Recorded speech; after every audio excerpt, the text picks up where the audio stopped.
world is constantly changing. We're in a state of constant momentum. And as human beings, we need to adapt to these changes. And we have determined that education is the key to our adaptation.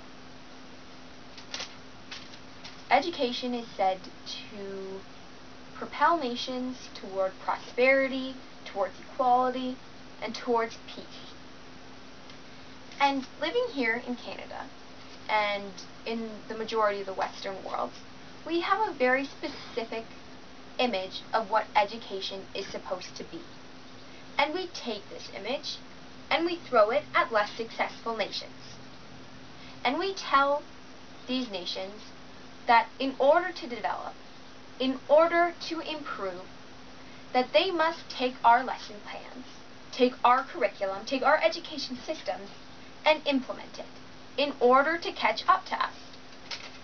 However, they look at us like we're a little bit insane. They look at us like we're crazy because, yes, they suffer from poverty, they suffer from hunger, and they suffer from corruption. However, don't all of these problems occur in Canada too? All nations suffer from them. It's only in developing nations that they are more severe. And I'm not saying that we don't need to face those issues. That's exactly what I'm saying. We need to face those issues, but we must start in our own homes. We must start in our own countries and face these issues. Because in our society, we not only have those issues to face, but we live in a world where we look at our lives with a glass half empty sort of attitude. And we are constantly being told from the news, from advertisements, from magazines, from shows, that we're lacking something. And author Lynn Twist refers to this as a chronic sense of inadequacy. And if we buy something, or if we change the way we look or the way we live, then we will be filling that void. We will be filling that vacancy in our lives to make ourselves happy. And that is not a way in which we should live. That is not the way development will occur. So before we face these problems in other countries, we need to reevaluate our own lives. And the first step is reevaluating our education systems.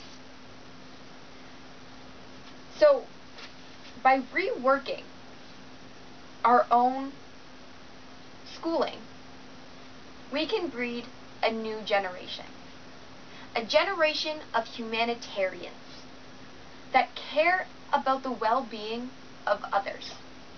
A generation that cares about the future, that implements solutions. A generation of doers. I read a book called 3 Cups of Tea, and it was the story of a man named Greg Mortensen's life. And he is now the CEO and founder of the Central Asia Institute, which is a non-government organization that brings schools to rural regions of Pakistan and Afghanistan.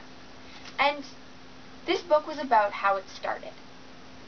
And somewhere near the middle, Mortensen has a quote, and it struck me as extremely interesting. It said that Haji Allah, who was the chief or clan leader of the original village in which he built a school, that Haji Allah had taught him to share 3 cups of tea, to slow down, and to make building relationships more important than building projects. He taught him that the people he worked with had more to teach him than he could ever wish to teach them. And for a well-educated, well-versed man to say this about uneducated, illiterate people was extremely interesting to me. And so I went on to read another book, a very similar concept called Free the Children by Craig Kielburger. And it also outlined Craig Kielburger's journey at the age of 13 across South Asia. And he came to a similar conclusion, that on his 7-week journey, he had learned more from the children working in carpet factories and on the street than he ever did during his 10 years in elementary school. And this information was extremely odd to me because I go to school, I sit in a classroom for 5 days a week, and I'm loaded with information. And I'm pretty sure I'm becoming very knowledgeable. I am accumulating all this knowledge. However, it really made me analyze the way I was being taught. Because education is not equivalent to learning. We have become stuck in the way in which students don't know any better. Students don't go to school anymore to learn. They go to be taught, and that's a problem. Because now our education has become so passive that we don't even realize how unprepared we're becoming. And that's because we're detached from everything we're learning. We're not connected to it. So this summer I went to Ecuador. And I went with 20 other students who were all around my age. And I went as a volunteer to build schools in rural regions of the Andes. And before I left, people would always ask me, well, you know, Josie, why are you going? Like, what appeals to you about living in a third world country for 2.5 weeks? And I always find it extremely hard to answer that question. And I didn't find an answer until I was there. Because I wanted to have my life to have a meaning. I wanted my life to have an impact on the world. And more than an impact than it would have just sitting in a classroom being another student in Canada. And I didn't realize that until I was laying bricks, until I was working with these children, talking to them, getting to know them on a personal level, that I realized how much more I wanted my life to mean. Because it's easy to dehumanize them. It's easy to make them be a faceless statistic, because then it's easier to forget about them and to focus on your own troubles.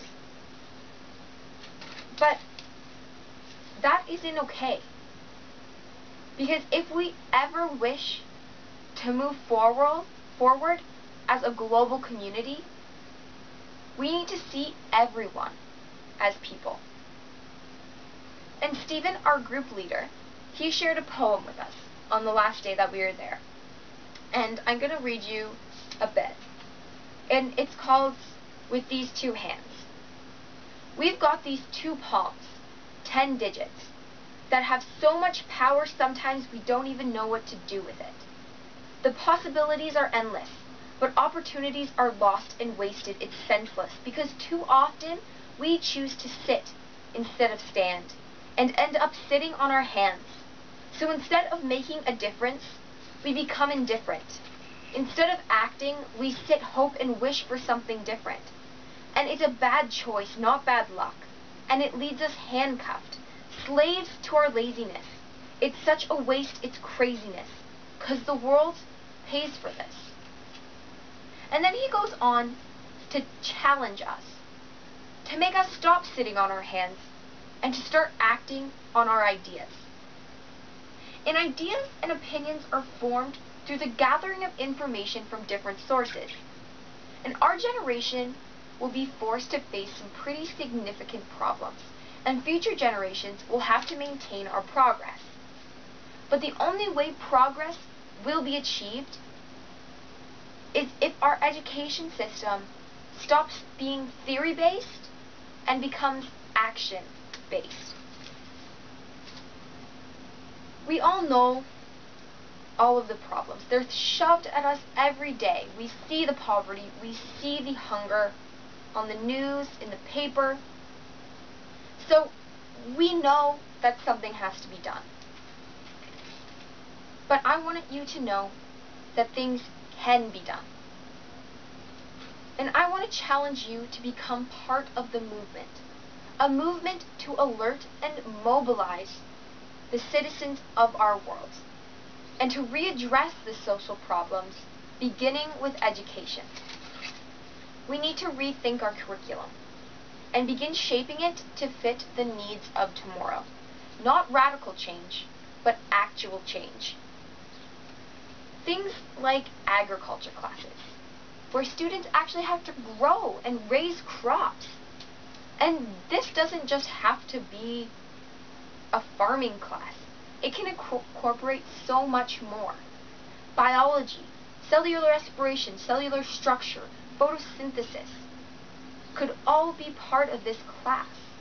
Marketing and research, how you'll market that crop to sell it. And also geography, where that crop grows best around the world. These kinds of classes can have so much more meaning than what's on the surface. You're taking all the theoretical knowledge and combining it with self-sustaining, eco-friendly skills that will benefit the students in the future as well as our planet. It's a practical approach that students have to solve and implement solutions. And I'm also talking about volunteer trips. They should be encouraged. We need to make the world a smaller place, a more accessible place. Because as Oscar Wilde once wrote, education is an admirable thing, but it is well to remember from time to time that nothing that is worth knowing can be taught. And that's the point. Students need to discover knowledge. We can't be handed to it and told to memorize it. Education has the power to change the world. And if molded correctly, I believe that peace and prosperity is possible for every nation of the world. We are on the brink of an educational reform. A transformation that will turn our troubled world into an ideal one. And people might say I'm unrealistic, but that's okay. Because being unrealistic means that I believe that humanity has the capacity for greatness. And if we strive to be the best, then we will succeed. Thank you.